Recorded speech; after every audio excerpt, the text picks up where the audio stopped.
அண்மை செய்தி.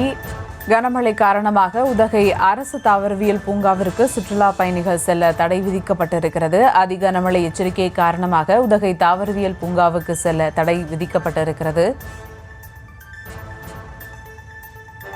தொடர்ந்து தாவரவியல் பூங்காவில் வாய் மூடப்பட்டு டிக்கெட் கவுண்டர்களும் மூடப்பட்டு சுற்றுலா பயணிகள் திருப்பி அனுப்பப்பட்டு வருகின்றன. அது குறித்த ஒரு அண்மை செய்தியை தற்போது பார்த்து வருகிறோம்.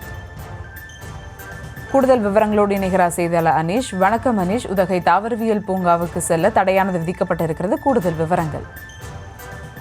சுபா வணக்கம். நீலகிரி மாவட்டத்திற்கு ரெட் அலர்ட் விடுக்கப்பட்டது முதல் மாவட்டம் முழுவதும் பல்வேறு சுற்றுலா தலங்கள் தொடர்ந்து படிப்படியாக மூடப்பட்டு வருகின்றன. மேலும் தற்பொழுது நீலகிரி மாவட்டம் உதகையில் பிரசித்தி பெற்ற அரசு தாவரவியல் பூங்காவும் தற்பொழுது சுற்றுலா பயணிகளுக்கு அனுமதி இல்லை என மூடப்பட்டிருக்கிறது. ஏற்கனவே இன்று அதாவது பரிசளிப்பு விழா இருந்த நிலையில் பரிசளிப்பு விழா 10 நிமிடத்தில் நடந்து முடிந்த நிலையில் தற்பொழுது உதகைக்கு வரும் சுற்றுலா பயணிகளின் கூட்டமும் அதிகரிக்கிறது.